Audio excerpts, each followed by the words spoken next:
Mes amis, bien le bonjour. Imagine que tu travailles dans les ventes, que tu as une commission qui est basée sur un volume de vente, mettant de 10 millions d'euros.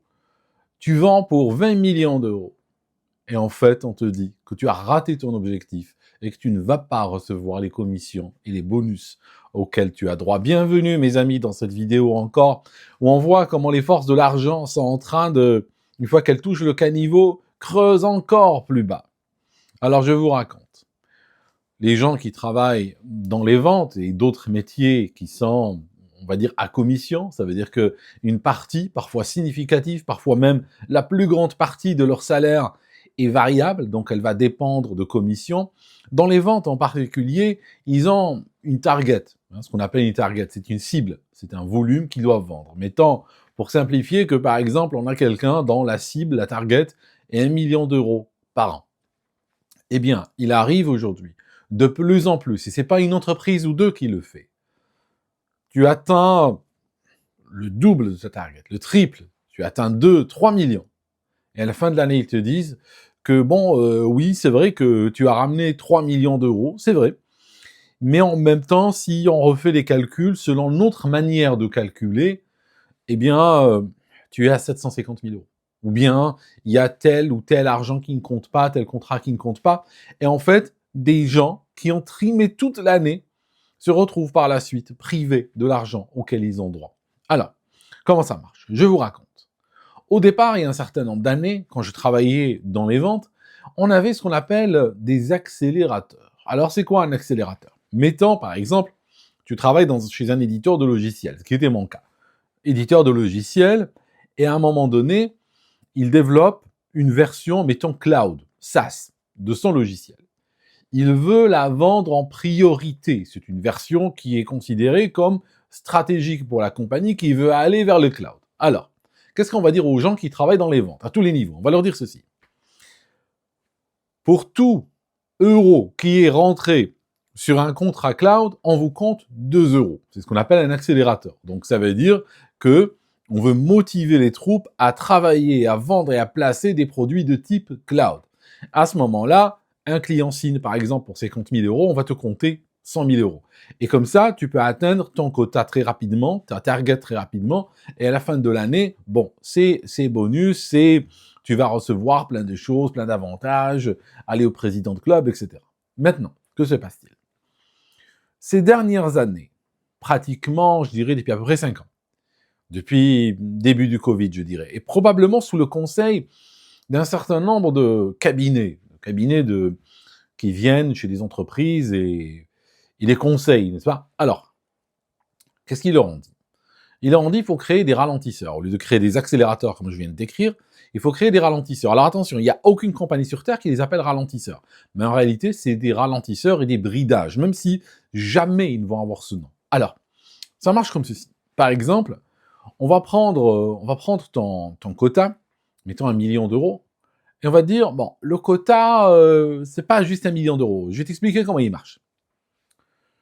Tu as 700 000 euros sur ce catalogue, tu dois nous ramener au moins 700 000 euros sur ce catalogue, donc on va te donner une liste de produits, et tu vas nous ramener au moins 300 000 euros sur cet autre catalogue. Alors le problème, c'est que l'autre catalogue sur lequel il y a 300 000 euros, il n'y a que des produits qui ne se vendent pas, la concurrence est moins chère, la concurrence est meilleure, il n'y a plus de demande, le produit est has-been, de sorte que toi, tu bosses. Alors, sur le catalogue où tu devais ramener 700 000 euros, tu vas ramener par exemple 1 million 2, 1 million 3.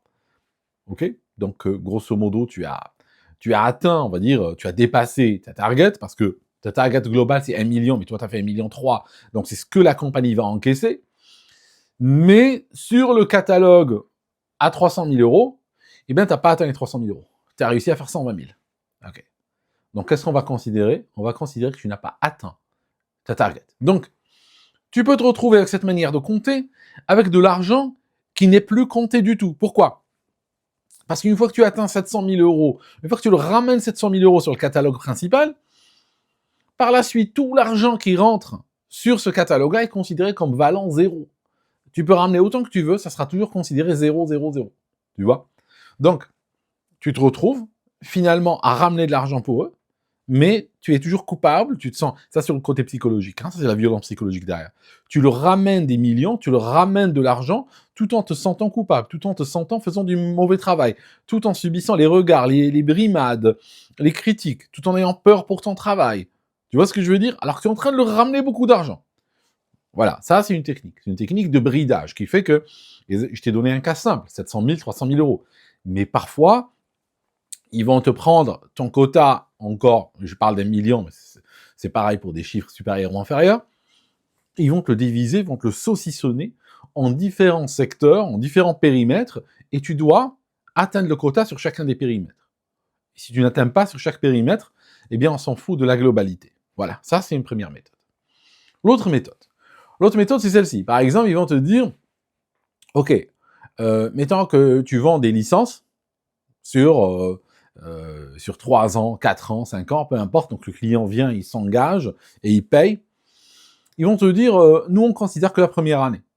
Donc par exemple, si je reprends l'exemple de tout à l'heure, le client arrive, combien ce logiciel? Ok, c'est 20 000 euros par an en termes de volume de licence, j'ai besoin de 20 000 euros par an, ok, super.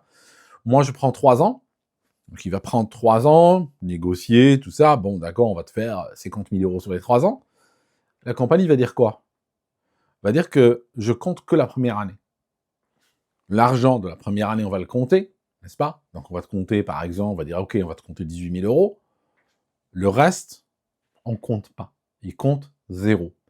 Donc tu vois ce qui se passe, c'est que on te met des systèmes de bridage et de ralentissement qui font que finalement tu rapportes de l'argent, et en réalité, tu peux te retrouver dans des situations où on va te compter 20 centimes, 30 centimes par euro que tu rapportes. Voilà. Alors, leur idée, en réalité, c'est que, tu sais, quand on a un salaire fixe, ils ne peuvent pas tricher sur le salaire fixe. Si, par exemple, tu as un salaire fixe de 2 500 euros par mois, ils ne peuvent pas ne pas te le payer. Ils sont obligés de te payer. C'est écrit, c'est dans le contrat, c'est protégé, il n'y a pas le choix. Par contre, sur tout ce qui est commission, ils ont une énorme flexibilité opérationnelle parce que la commission dépend de ce qu'ils appellent la performance.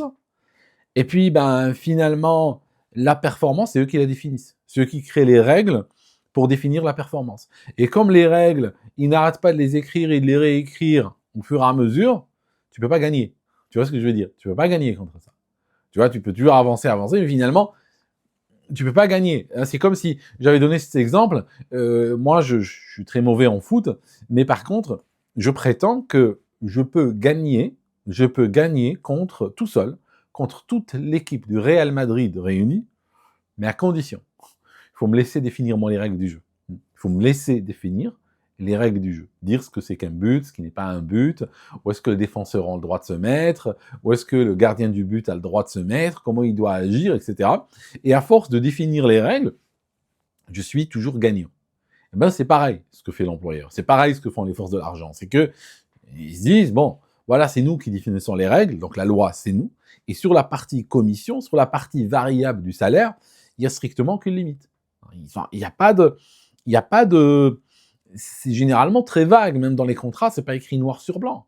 C'est toujours, disent, X% de ton salaire, c'est variable selon des performances à définir, etc. Et là, la définition est toujours donnée de manière à te brider. Donc voilà, mes amis, il y a des gens qui m'écrivent pour me dire ça, et puis certains suggèrent, est-ce que je devrais changer de compagnie? J'ai une très mauvaise nouvelle, vraiment, vraiment. D'habitude, quand des compagnies font des saloperies, je suis le premier à conseiller de changer de compagnie, sauf que dans le cas précis, je n'ai pas, à ce stade, entendu de compagnie qui ne pratique pas ça. C'était, il y a quelques années, quand ça a commencé, ce schéma-là, on pouvait encore aller d'une boîte à l'autre en se disant, en allant ailleurs, on va trouver des gens plus honnêtes. Aujourd'hui, c'est pratiquement la norme dans l'industrie. Tout le monde a des règles. Quand tu arrives durant l'entretien, on te propose toujours un package généreux. On va toujours te dire oui, tu sais, chez nous, c'est vrai que ton salaire annuel fixe, c'est 30 000 euros, n'est-ce pas? Sauf que tu peux te faire facilement 100 000 euros de plus en variable. Tu vois? Ils vont t'attirer par la partie variable. En réalité, tu ne vas jamais l'atteindre. Parce qu'ils programment, ils s'arrangent pour que tu ne l'atteignes pas. Et si par hasard, tu venais à l'atteindre, j'ai vu ça aussi, si par hasard, malgré toutes les difficultés qu'ils ont mis sur ton chemin, tu vas l'atteindre, je te garantis que l'année prochaine, ils s'arrangeront pour que tu l'atteignes pas. Ils s'arrangeront pour changer les règles de sorte que tu ne vas pas atteindre ton quota, tu ne vas pas atteindre ton target. Alors, c'est de la stupidité pure. Pourquoi? Parce que l'argent, c'est le nerf de la guerre. La compagnie existe pourquoi? Elle existe pour vendre. Ces gens qui vont vendre, ils vont ramener quoi? Ils vont ramener l'argent à la compagnie. C'est eux qui payent les salaires des autres en réalité. C'est eux qui assurent la pérennité de la boîte. C'est ça, il faut pas se mentir. Mais qu'est-ce qu'on fait? On est en guerre contre eux. Et après, on s'étonne que ça marche pas. Mais oui, parce que les compagnies sont en guerre contre leurs propres employés. C'est toujours la vision court terme. Pourquoi? Parce que très souvent, ce qu'on a, on a des gens qui arrivent, hein, on a typiquement des C-level et tout, des gens assez importants, avec beaucoup de responsabilités. Et ces gens-là, qui souvent sont arrivés à ces rôles par de la politique, et puis aussi beaucoup sans scrupules, sans principes, sans foi ni loi, sont prêts à tout, eh bien, ils sont là pour des objectifs qui ne sont pas d'assurer la pérennité de la compagnie sur 5, 10 ans, 20 ans. Ils s'en foutent. Eux, ils sont partis, eux, dans 2 ans, ils sont partis, ils sont plus là. Eux, ce qu'ils veulent, c'est du court terme. Donc et ça, c'est le problème, je n'arrête pas de le dire, de l'économie occidentale, c'est qu'on est dans des systèmes, dans des visions toujours court-termistes. Le gars, lui, quand il arrive, une fois qu'il va devant le PDG, tout ça, on va lui dire, écoutez, le problème qu'on a, c'est que on brûle trop de cash, on aimerait réduire un petit peu nos dépenses, tout ça. Et puis lui, il va dire, oui, j'ai des idées dans la boîte d'où je viens, j'ai réussi à abaisser de 20% la masse salariale.